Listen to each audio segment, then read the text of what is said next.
Eating disorders are mental diseases with physical side effects. Some of the effects of anorexia and bulimia are severe weight loss, heart problems, gastrointestinal problems, dental abscesses, anxiety, depression, and even suicide. With these grave and life-threatening effects, you would think that marketing professionals would try to encourage young teens and children to embrace their bodies rather than seek constant improvement. However, this is not the case. This idea of being thin is seen lurking in every corner of today's advertising, from movies to fashion to celebrities and even children's TV shows. Everyone wishes to be a part of the upper echelon of society at some point in their lives, so naturally those that have made it into this elusive category are going to be praised and used to sell products and dreams that everyday people wish to have. Celebrity starlets know this and keep their bodies in top-notch condition at all times, whether it is just going to the store, running errands, or enjoying a vacation on the beach, because the second they start to develop a bit of cellulite or a belly roll, they're going to be kicked out and replaced by a younger, skinnier version. Naturally, the stars are advertising their bodies. The clothes they wear must be made small enough. In fashion, there is a lot of controversy about the weight, or lack thereof, of the models. Designers know that models' bodies are an important part in actually selling the clothes they're wearing, because people want to picture themselves looking like the models when they try on the piece. Because of this, models have become skinnier and skinnier, which puts pressure on young girls that aspire to model and want to emulate their favorite stars to become thin. You may begin to think that this assumption is a bit preposterous until you closely examine the stars in the lead roles of hit movies and TV shows, especially ones geared towards children and young adults. For instance, the new film sensation that has swept the nation, Twilight, features average students at a high school in Forks, Washington, all of which are perfectly toned and trimmed and thin. Also, TV shows such as 90210 and Gossip Girl feature young, rich, beautiful, and thin actors and actresses. This leads teens to feel that they need to be thin in order to be successful and wealthy or to follow their dreams, a negative and untrue misconception that all of society just seems to not notice. Even children's TV shows like the hit Hannah Montana show the main characters to be thin, especially the main character Miley, who is an average girl by day and a rock star by night. This kind of subliminal marketing inadvertently teaches children who are easily influenced that they must be thin in order to be successful. Similar to how the media influences ideal body images of teens to the extreme of an eating disorder, the fast food industry influences the young generation to consume large amounts of fast food, in the end leading to an increasing obesity rate. Just like the boys in this image, countless American children are obese. Take a minute to truly look at this picture. How do you feel when you see this? Do you wonder how these children became so large? Now look in front of the children. The culprit is the fast food industry. This industry has manipulated children through their marketing techniques, resulting in the most obese generation of children our country has ever seen.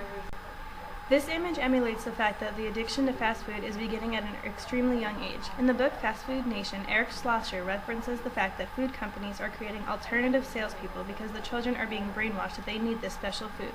In turn, they sell the product to their parents so that they can eat the unhealthy deliciousness of McDonald's, Burger King, Wendy's, and countless other restaurants.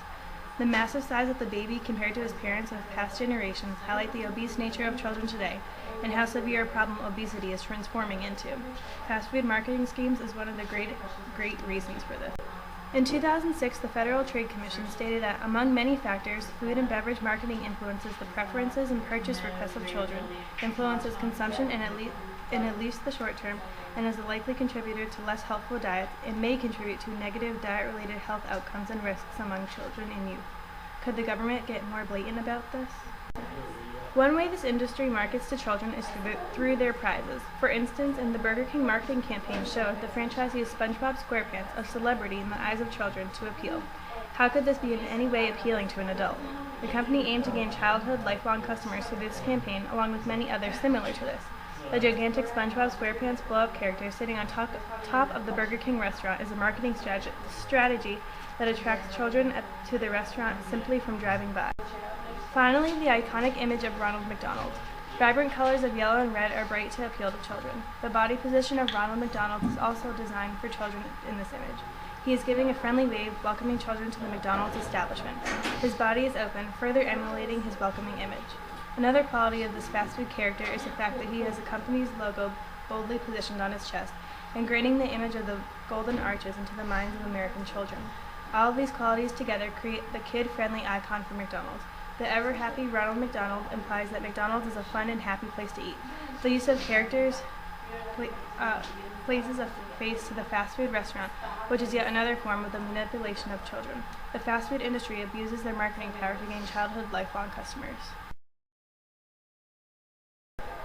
This advertisement uses NBA superstar LeBron James to promote the Nike brand rather than any specific product. Through the use of superstar athletes, they cater to children who see these athletes as idols.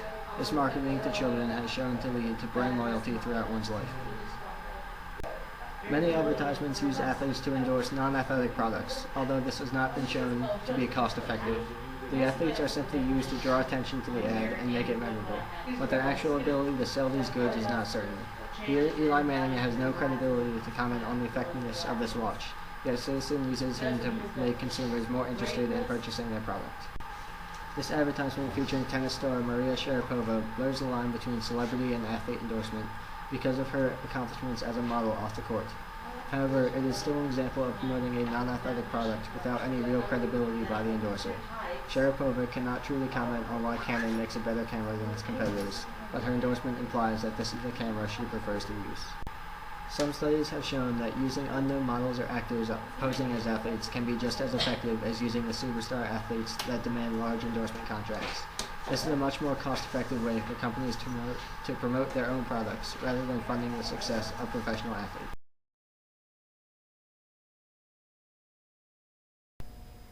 Using generic players in advertisements is just as effective as using professional athletes, and that's why many sports stores, such as Sports Authority and Dick's Sporting Goods, do it. However, many stores feel they need to market with big-name players that people are familiar with. This Mercedes-Benz advertisement shows Alex Rodriguez, third baseman of the New York Yankees, standing by a Mercedes-Benz with his arms behind his back, doing nothing. This is a type of ad that could not have been done with just a generic person because no one would know who they were, and the ad would not be as effective. The second ad is an advertisement for Nike baseball apparel, as it shows Jason Giambi, former first baseman and DH for the New York Yankees, standing there with a bat in one hand and a ball in the other, giving an impression from the background, as one can see, that he is hitting the balls into a crowded street and destroying anything in his path. The ad gives off the image that people are going to be scared of you if you wear this Nike gear onto the field. However, this ad could have also been done with a generic player, as the impression is not of Jason Giambi, but of what he is doing with his apparel. How do these players get all these advertisement deals and endorsement deals? Because they are the best players in the game, that's how. Many of these athletes are looked up to as role models and have thousands of fans worldwide. However, the athletes that get the video game covers and magazine covers have done it by cheating. They use steroids to get better and more famous. Athletes such as Barry Bonds, Alex Rodriguez, Manny Ramirez, and Mark McGwire are just some of the big-name athletes that have been caught using steroids or human growth hormones. These athletes go from mediocre players hitting for contact to superstars who hit for power and breaking records left and right. Mark McGwire did this in 1998 when he broke Roger Maris's home run record of 61 home runs in a single season when he hit 70. This picture of Mark McGwire shows how he used to be in the beginning of his career and how he transformed with the use of steroids at the end of his career. Clearly, by just looking at the picture, one can tell that Mark McGwire has blown up and gotten a lot bigger. When athletes take steroids to get better, they draw in more fans and become more beloved because they are helping the team win.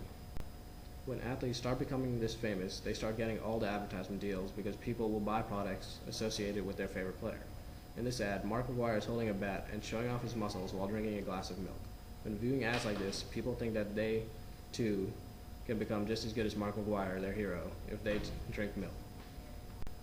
When kids and fans see their favorite player using steroids and playing great, they think they can too with the help of steroids or HGH.